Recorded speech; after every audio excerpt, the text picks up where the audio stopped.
Assalamualaikum warahmatullahi wabarakatuh. Di sini kami kelompok 2 manajemen akan membuat video edukasi terkait pengelolaan limbah industri.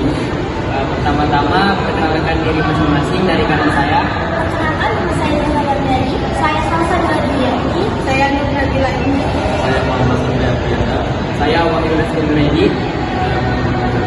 Saya Aprilia Nazara. Saya Esa Ananda. Saya Bukia Pujiana. Ribut merupakan perusahaan besar yang berdiri di sebuah desa terpencil dan bergerak di bidang pertambangan serta produksi sumber daya alam seperti minyak, gas, batu bara, dan kayu. Namun aktivitas produk tersebut menimbulkan masalah lingkungan serius, terutama berupa pencemaran tanah, air, dan udara akibat pengelolaan limbah yang tidak sesuai standar Kementerian Lingkungan Hidup dan Kehutanan. Kondisi ini telah menyebabkan konflik berkepanjangan antara perusahaan dan masyarakat setempat, karena masyarakat merupakan dampak langsung terhadap kesehatan, pertanian, dan kualitas hidup mereka. Melalui kegiatan pengabdian masyarakat, mahasiswa UMKT diharapkan dapat membantu memfasilitasi komunikasi, memberikan edukasi lingkungan, serta menawarkan solusi kolaboratif. Selanjutnya, ada pun identifikasi masalah. Hasil observasi menunjukkan beberapa masalah pokok, yaitu pencemaran air, limbah cair dan aktivitas industri masuk ke sungai dan sumur warga yang menyebabkan air berbau dan tidak layak untuk dikonsumsi. Selanjutnya, ada pencemaran udara. Asap dan debu hasil pembakaran bahan tambang mencemari udara sekitar, menimbulkan gangguan pernapasan.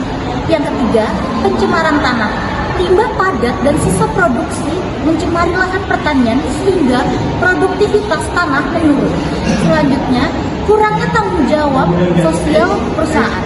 Yang kelima, minimnya komunikasi antara perusahaan, masyarakat, dan pemerintah desa. Sekarang kita akan masuk ke dampak lingkungan dan sosial. Pertama, itu ada dampak lingkungan yang memiliki 3 dampak. Yang pertama, ada penurunan kualitas air dan tanah. Kedua, adanya berkurangnya keanekaragaman hayati. Yang ketiga, ada polusi udara yang menyebabkan gangguan kesehatan.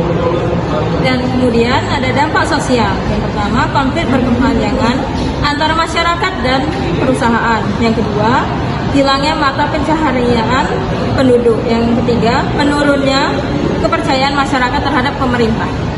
Edukasi dan solusi yang dapat dilakukan. A. Edukasi lingkungan kepada masyarakat. 1. Meningkatkan kesadaran lingkungan, pelatihan tentang pentingnya menjaga kebersihan air dan tanah. 2. Pengenalan prinsip 3R, reduce, source, recycle. Pengelolaan limbah rumah tangga agar tidak menambah pencemaran. 3. Penyuluhan kesehatan, pencegahan penyakit akibat polusi dan penggunaan air bersih. Komunikasi. Mahasiswa bertindak sebagai mediator dengan membentuk forum komunikasi lingkungan desa (FKLD) yang beranggota perwakilan masyarakat, perusahaan, dan permintaan desa. Forum ini menjadi wadah untuk ideologi dan kesempatan bersama. Baik, untuk yang selanjutnya yaitu C, rekomendasi untuk perusahaan. Yang pertama itu menerapkan sistem manajemen lingkungan. Yang kedua, membuat instalasi pengolahan air limbah. Lalu yang ketiga, melakukan reklamasi lahan bekas tambang. Dan yang terakhir, menyusun program CSR berbasis lingkungan seperti sumur bor, bersih, lalu penghijauan, dan beasiswa. Selanjutnya, peran pemerintah dan akademisi. 1. Pemerintah desa menetapkan peraturan lokal tentang tata kelola limbah. 2. Dinas Lingkungan Hidup melakukan audit dan pengawasan. 3. Perguruan tinggi melanjutkan pendampingan masyarakat melalui riset terapan dan kegiatan edukatif Kementerian Lingkungan Hidup dan Kehutanan 2023. Jadi kesimpulannya, konflik antar PT Angin Ribut dan masyarakat desa berangkat dari ketidakseimbangan antara kepentingan ekonomi dan kelestarian lingkungan. Solusi berkelanjutan harus melibatkan 3 pihak utama, masyarakat, perusahaan, dan pemerintah, dengan mahasiswa sebagai fasilitator perusahaan. Edukasi lingkungan, media sosial, dan penerapan teknologi ramah lingkungan terbukti menjadi langkah efektif menuju kehidupan desa yang bersih, sehat, dan harmonis. Baik, Selanjutnya kita masuk ke dalam sesi tanya jawab. 3. Kak, saya ingin bertanya, Kak. Apa faktor utama penyebab konflik antara perusahaan dan masyarakat dalam studi kasus pada PT Angin Ribut? Oke, saya jadi ingin bertanya, apa solusi yang ditawarkan dalam penelitian untuk mengurangi konflik lingkungan antara perusahaan dan masyarakat? Terima kasih. Menjawab, konflik utama disebabkan oleh aktivitas produksi minyak, gas, batu bara, dan kayu yang menimbulkan pencemaran tanah, air, dan udara sehingga berdampak langsung terhadap kesehatan dan kesejahteraan masyarakat desa. Saya akan menjawab pertanyaan kedua.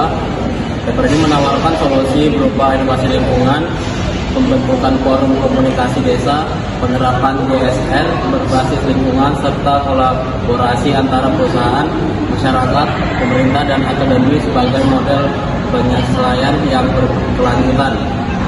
Baik, sekian itu tadi video edukasi tentang pengolahan limbah industri dari kelompok 2. Kurang lebihnya mohon maaf. Kami ucapkan terima kasih. Assalamualaikum warahmatullahi wabarakatuh.